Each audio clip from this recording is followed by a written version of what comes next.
Hello there, Drew Handish, Whiskey Lore, and in an unusual place today. Usually I'm in my whiskey parlor, but today I am up actually in my interview room because I have some guests in today, and we're going to be talking about Smokehead whiskey, and we're going to be talking about a particular vessel that I received in the mail that is quite unique in the world of tasting glasses. And this is an interesting subject because not that long ago, I actually did a video where I was talking about the Tua glass coming from Ireland and talking about Glencairns and Capita glasses and trying to figure out what is the perfect vessel for you to do tastings out of versus having just a nice drink out of the glass. And now I'm introducing a very unique looking glass here that we're going to get into and discuss with the man who created this, as well as the makers of the whiskey that I have sitting inside of it that we'll do a tasting of here in just a little bit. Welcome to the podcast, Iain Weir of Iain McLeod, and also Elliot Walker from Blowfish Glass. Welcome to the YouTube channel. Hi. Thanks, Drew. Thanks for having us. Very good. It's great to have you here. And it's interesting. I was mentioning actually to Elliot ahead of time that we in my Lost History of Tennessee Whiskey history book I just put out, I did this deep dive into the process of making glass to say why whiskey wasn't bottled for a long period of time, a lot longer than we would have thought, mainly because of the techniques that were required back then. There were no machines that were making whiskey bottles in the 17th century or the 18th century. It wasn't really until the 19th century that we started getting semi-automatic machines, and not till the 20th century before we finally got some kind of molding and automatic glass producer. So, and here we're into a situation where we're going to be talking about a glass that actually goes back to the old school techniques of hand blowing glass. So I think that would be a good place for us to start before we jump in and start testing it out and seeing how whiskey comes across when you enjoy it through this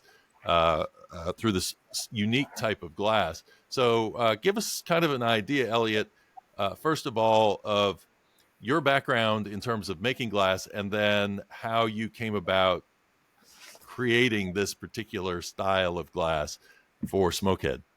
Sure. So I've been working with glass for about 13 years.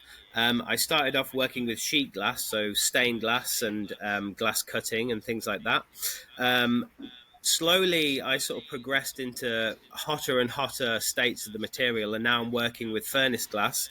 So the glass itself that we're working with is over 1,000 degrees, and you're actually molding it and shaping it while it's in its liquid form. So I mainly work as a sculptor. But I do, sort of very, very sort of special sort of low volume runs of glasses every now and again. So this was a really, really special opportunity for me, something that I don't do very often. And getting to design something completely from scratch, which was, had to be completely unique, was a really exciting sort of prospect. When you were talking before about mass manufacture and the molding of glass, so most sort of the glasses that you've mentioned, and the bottles especially, would have been produced in a mold. So they have like a rigid form out of steel. It would have been traditionally made of plaster or wood. The glasses that I've created with Smokehead are actually what is called offhand made. So offhand basically means that there's no molds. You're just shaping the bubble using breath from your mouth to inflate it, and then using a variety of metal tools, which haven't changed in the past sort of like 1,000 years, the tools that we're using to actually create these shapes. So yeah, it was a very exciting sort of opportunity, and rethinking something which is so iconic as a whiskey glass. I mean, people think they know what they're getting when they think of a whiskey glass. You have your tasting glass, and then you have your sort of traditional tumbler. So starting from scratch with that, was really sort of difficult in a lot of ways. But thankfully, Smokehead's sort of brand ethos sort of gave a lot of little nods and indications about where the design could actually go. The process of designing was really interesting because we actually created 3 different designs, and then Smokehead's audience actually got to pick the one that was the winner. So we ended up with this smoke mask, which I think was the, the best option for it and the most sort of, integral to the brand, really. Having this idea of it's an Islay whiskey, so it has that smoke, and so the idea of capturing all of that essence and really intensifying the experience when you're drinking the whiskey was a big sort of positive point for the design in the end. Did you have a particular glass that you were favoring before you got into working this out that you maybe either trapped you in an idea that you were thinking it has to sort of go this way, or uh, Well, it was. I mean, it was definitely like it was a collaborative effort on the design.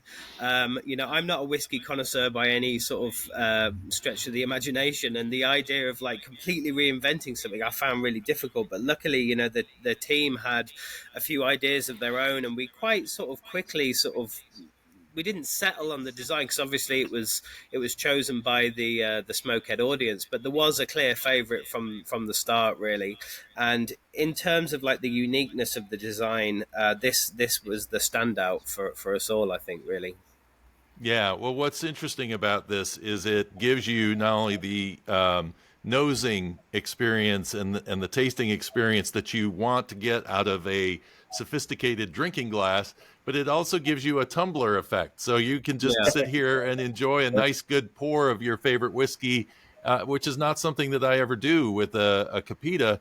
But yet I sort of feel like I'm missing part of the experience by not having a larger glass. And Hmm. so it's really interesting. I have to tell you that when I first unboxed this, I just looked at it going, I don't even know where to start. Yeah. It's like, where does my mouth go? Is Yeah. I this, mean, Which it end could. do I use? Yeah. Yeah, yeah, yeah. I mean, the clue's in the name, I guess, really. And once you actually do fit it to your face, it sort of makes sense. But yeah, I think a lot of people have thought, you could like sort of pour it into your mouth from a distance as well. But yeah, I mean, it does have a versatility to it, and the size as well. It lends itself to having it on the rocks, or even to for making short cocktails and stuff like that with it as well. So it's got that versatility. And we wanted to make something that was really handleable, so it's tactile as well. It's got different textures on there, and I think the use of black glass was quite interesting as a choice as well, because that's quite unusual as well. well, what's nice is that I can do a tasting of a whiskey and not be, I could do a blind tasting Yeah. and Uh-huh. not Yeah. have to worry about, because I was doing a tasting the other day of an Islay whiskey that is traditionally very, very light. I mean, it looks like white grape juice when you Hmm. look at it in the glass. And I was doing a blind tasting on it, but it wasn't truly blind because I looked and I went, oh, I know where that comes from, Yeah. because Yeah. I could sort of tell it was like it narrowed the field down for me to be able to figure it out. So that's Hmm. another really nice advantage to using that black glass. Mm. So, talk a little bit through the process of making the glass, because I think people would find that interesting to see what the real difference is. Yeah. Sure. I mean, the there are steps and stages to making a hand blown piece of glass. I mean, in the studio itself, we have the usual equipment for glass blowing. So we have a furnace which we use to melt the glass itself. So that's got a big 90-kilo crucible in there. And that's kept on all year, and it keeps the glass at a liquid state basically all year. We top it up when it gets low, and just keep running it and running it. We've got another chamber in the studio which is just for reheating. When you're making something in a mold, you don't really need this second chamber, because you basically pull the glass out as a liquid on the end of a blowing iron, inflate it a little bit, and then shove it in a mold, blow it into the shape, and then stick it away in the annealing oven. But obviously, with something that is more complicated with separate elements, you need a chamber which you can go in and out and keep the glass at a sort of liquid state as you're working it. The actual mass of the glass, the weight of it, is made up of clear. So all of the glass that we melt is actually a pure crystal clear that we get from a company in Sweden. The color is added it's glass as well, but it's added as a sort of veneer. So the bowl of the glass itself has got a thin layer of black, like really intense black glass on the inside of it. The foot has got a thin layer of black glass on the outside of the clear, and then these sort of gold elements are made with a veneer of this very, very specialist reducing color. So the glass itself is made with different metal oxides, and silver oxide has been used in the gold. And when you at the end of the process, when you hit it with an oxygen low flame or a gas rich flame, it actually changes that from silver oxide back into silver on the very surface. I'm not a chemist, but that's how that's how it's been explained to me. So it is actually a metallic finish that's given on the outside of the glass. This is a chunk of the black, so we buy it in rods, sort of like a painter would buy like a tube of paint. So this is how it comes in its raw form. We smash a little bit off the end of that, and then we use that to make each glass. The textures are applied in various different ways, and they're very, very simple tools. So this zip texture on the gas mask filter has actually been done with a cog welded to the end of a bit of metal.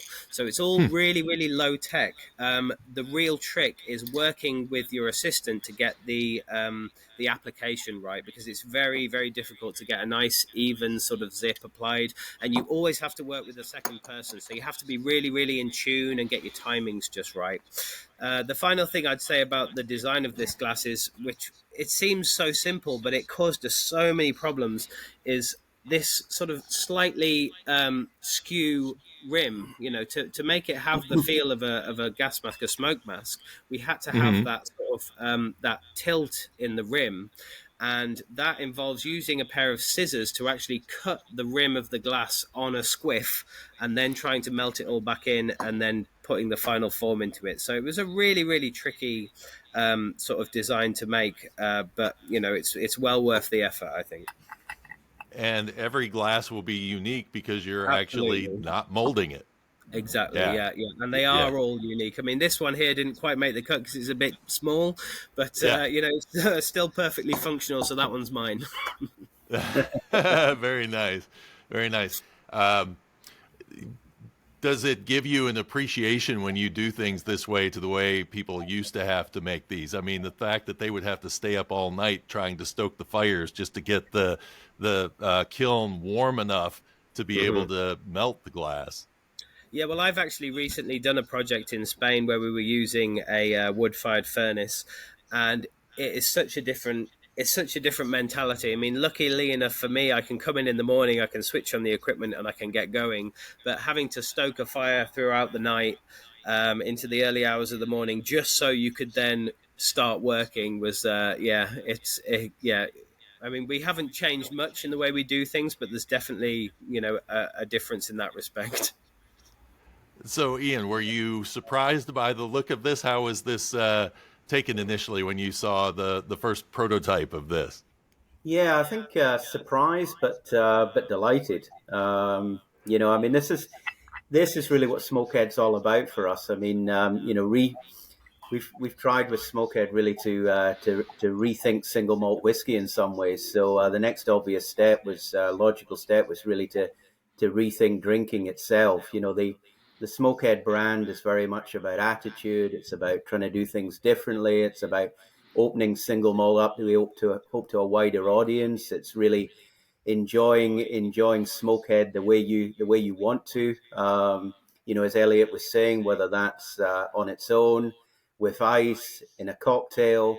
So really, we were looking for a glass that could do all of these things. And so when I saw it, I just went, "Yeah, that is Smokehead, the smoke mask." It just was the perfect rethinking of drinking, in my opinion.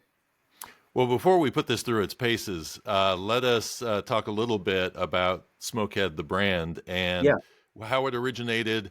And you're selling single malt whiskey. I don't think that a mhm. lot of people probably, when they see the name Smokehead, they may think that this is a blended whiskey Yeah. of some form, but this is a single malt.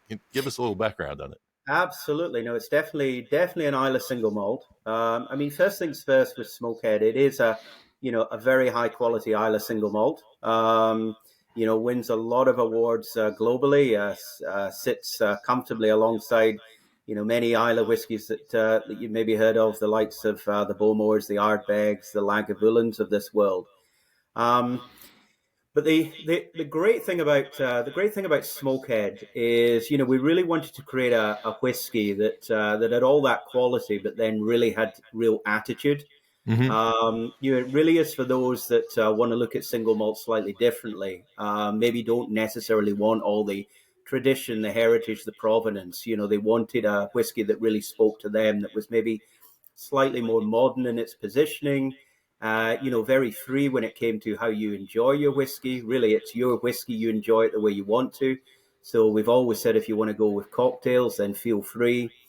And, the really interesting thing about the brand is the consumer is really at the heart of this brand, Drew, because Smokehead is the name that we've given for people who like smoky, peaty whiskey.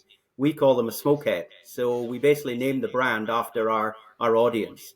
And we see them as edgy, they've got an attitude and they're looking for something, as I said, a bit different.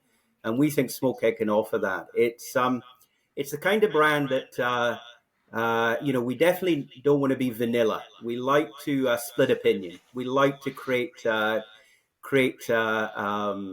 attitude where you either love us or you hate us. But there's something to be said about Islay whiskies a bit like that. It's smoky, it's peaty. It's either, the greatest whiskey in the world and you found the whiskey you love, or for other people, it's I hate this. This is really not my kind of whiskey. And therefore, you're better going onto the mainland and finding a Speyside or a Highland or a Lowland whiskey. So we like to split opinion, and I think Smokehead does that. But it's so in terms of trying to create that smoke profile, in terms of distilling, what is it more in the grains that you're using and how much you're peating, what the ppm is on this, or distilling techniques? What is it that you're doing to help you kind of pump up that smoke profile? It's exactly as you said, Drew. It's the ppm. So it's basically, it's in the kiln itself, traditionally as they do on Islay. Utilizing the peat smoke. We never ever say the level of ppm. The reason for that is Smokehead is from a mystery distillery on Islay. It always has been, Drew. So from our perspective, we love that fact that, Smokehead, gains an awful lot of feedback and social media from a lot of people who just wonder, well, which distillery does it come from? And we never say, and if we give you the ppm, then obviously it would give you quite a good opportunity to maybe work out the distillery it's from. We just see it as Smokehead, from a fantastic distillery on Islay. And as I said, it's all about the traditional peating process that creates that lovely, smoky, peaty, phenolic characteristics that you get from those Islay whiskies that we all love. So you kind of could tell I was trying to sneak the answer out of you. Because it is the fun of some of these, especially and that's why I pointed out that it was a single malt, because it does all of a sudden take the true Islay whiskey fan into that realm of, okay, let me see if I can pick out characteristics that are going to tell me which distillery this comes from, which is part of the fun of nosing and tasting any whiskey. Well, no, we love it. I mean, we love people coming back to us on social media, comparing and contrasting. Oh, we think we know what it is. Is it X? Is it Y? Is it Z? And, my stock answer is, if I tell you, I have to kill you. So, I'm a marketeer. I don't want to kill a consumer. So, no, I just say, look, as long as you're enjoying it, as far as we're concerned, it's Smokehead. If you're enjoying it, then you're enjoying Smokehead, and that's what makes us happy. Very nice. Well, the first one I have in my glass is the flagship, I would suppose, is the way we're going to call this. This is the Smokehead Islay Single Malt. And, of course, now everybody gets to see a demonstration. This truly is a smoke mask. Yep. It's really interesting. Did you have issues in trying to figure out what to name this thing? No, no. The name came pretty quickly, didn't it? Yeah, I mean, I think.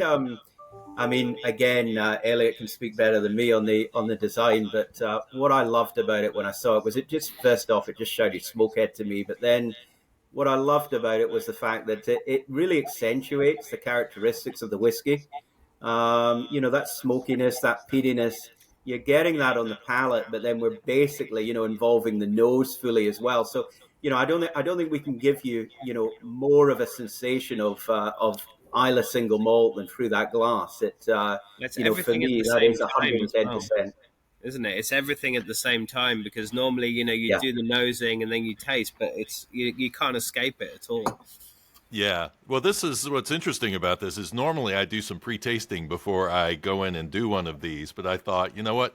I really want to kind of take this from the start and get my own kind of personal reaction to how what the whiskey tastes like.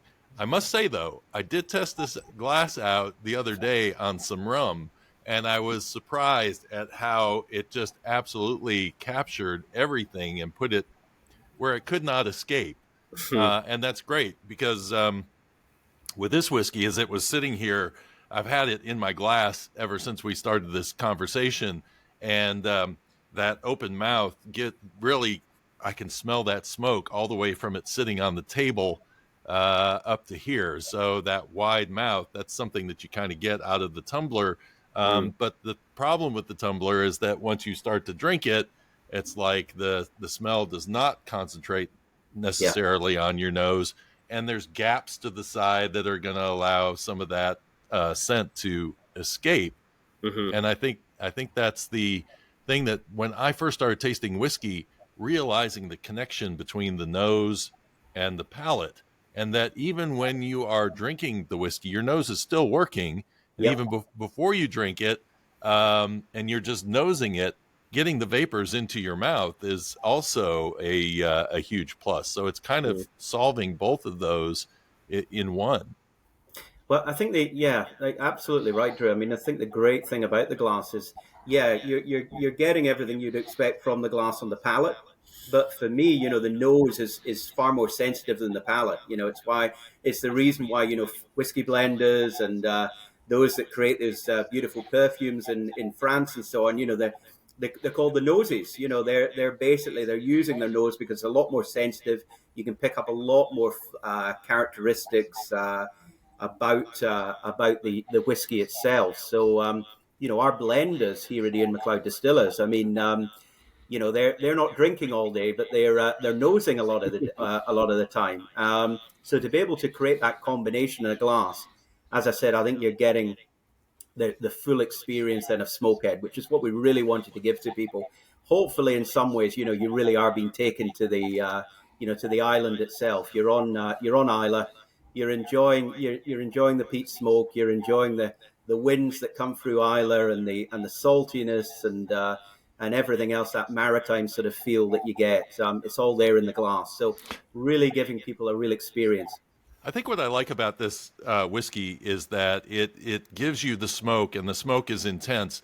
It's not overly intense, Yeah. and it isn't as medicinal as some Islay whiskeys can be. So I think it actually makes it more approachable for people who want to kind of step into that have experienced kind of that smell of barbecue, and they like that smoked meat kind of smell. That when they nose this, it's going to give them that much less than it's going to give if you're drinking a Lefroy or Yeah. Kilchoman McCure Bay, which is going to give up much more of a iodine kind of medicinal note to it. Exactly, Drew. I mean, that's what I love about Smokehead. I think that's what surprises and excites a lot of consumers. It's Smokehead's a bit of a roller coaster. You're getting that peatiness, that smokiness, those phenolic characteristics that you expect from Islay, but there's a really nice sweetness there as well. So this is not a one-dimensional whiskey. It is not just all about peat smoke. Yeah, that's coming through. It slaps you at the beginning. It'll slap you again as you continue to drink it. But there's a lovely sweetness in there too. There's complexity, and that's why, as I said, I think it's a great Islay single malt, and this glass just really brings out the best in it. Yeah, nice little bit of pepperiness on the finish, but It, again, nothing to me is like overly aggressive. The smoke is definitely the star of the show, but it's not an overwhelming experience. Which I think when you look at the branding sometimes and you see the skull and the rest, you might expect that this thing's going to blow your head off. yeah. But I really am a fan of the the balance between everything in this whiskey. Oh, good. No, that's great. Thank you. So I'm going to give you the one drawback to this glass that I found Hmm. when I was doing my nosing and tasting of rum, because then I shifted to a whiskey, and I quickly realized that you have to really clean this entire glass out to get the smell out of it for your next whiskey. Right. That is the only challenge I had, because I took the rum out, put the whiskey in, and I'm like, wow, there's not really a rum influence on this whiskey, but I'm picking one up now all of a Oh, no. sudden. So Maybe the black glass is a bit sticky. I mean, it could be. So the next one is I'm gonna usually you put the high octane whiskey at the end, but since Yeah. we're in the same family, Hmm. um, and with that coating of the glass in mind, I'm going to jump in and do the high voltage. So talk about the high voltage The high whiskey and voltage. Yeah, yeah. So this is really the Smokehead original that you initially tried, which was at 43%. You've now got the high voltage, which is at 58%. So this has some real punch about it, this whiskey. But what I love about it is you'd expect a 58% volume whiskey, I think, to be quite strong and maybe even quite prickly on the nose and on the palate. I actually think there's a really nice smoothness to this whiskey. It's also, because of its strength, a great whiskey for mixing. Mm. So if you've got some cocktails, and you're looking to put Smokehead into a cocktail, then obviously with its strength, it really does come up to the task. One of my favorites, I have to say, Drew. It's interesting because you would expect logically that a whiskey is probably going to get more intense with the smoke the higher the ABV. But I've actually found, like with an Octomore or any of those whiskeys, when you start doing a higher alcohol, it tends to bring everything up kind of to the same level. It doesn't really enhance the smoke. Sometimes the smoke kind of backs off just a Yeah, little bit. mm. exactly. And I still think there's, hopefully that smoothness, that sweetness that you were getting as well from the original, Mm-hmm. is hopefully still coming through. So, no, it's one of the real surprise whiskies, I think, in the range, because a lot of people are maybe somewhat put off by the 58%, but then all of a sudden they try it and they go, "Wow, this is really smooth. This is a pretty easy drinking whiskey for what is 58% vol." Yeah, you feel the heat a bit Yeah, more on the top of your tongue when and the pepperiness really kind of, they call it the Kentucky hug here, the idea that you get this warmth down in your chest when you drink a corn whiskey. Well, this kind of, you feel that warmth going down. It's probably perfect for this time of year, actually, when yeah, we're in the middle of winter, to drink something that's going to give you that warmth on the way down. yeah. But yeah, no, it's not aggressive at all. It's 56%. 58%. So, 58%. Okay. and all ex bourbon cask matured, Drew. So obviously you've got all the fantastic characteristics that you'd expect from great bourbon casks as well. You've got that vanilla, you've got those tropical flavors coming through too. So again, I think that just adds to the character and the complexity. Yeah, it's interesting that the barrel notes seem to be a little bit more pronounced, maybe in this Hmm. version Yeah. than in the other. Yeah, yeah, it's really interesting. Yeah, very very surprising when you start getting into those ABVs, but it definitely shows good distillate when you can produce it and age it that way and be able to put it out at a high ABV and have it be that drinkable. So, well, let's talk then about the last one, which is the rum Mhm. cask. I'm going to finish this one before I No pour problem. that. Yeah, no, that's fine. Well, while you're doing that, yeah, I mean, so the rum cask finish, or rum rebel, as we like to call it. This time you're at 46%, so you're sort of somewhere in between, if you like, the first and the first and the second. This really reflects the brand's innovative nature, which again I think the glass really reflects as well. But what we like to do at Smokehead is, we like to innovate. We like to play around with the whiskey, play around with finishes within the regulations that have been set by the Scotch Whisky Association.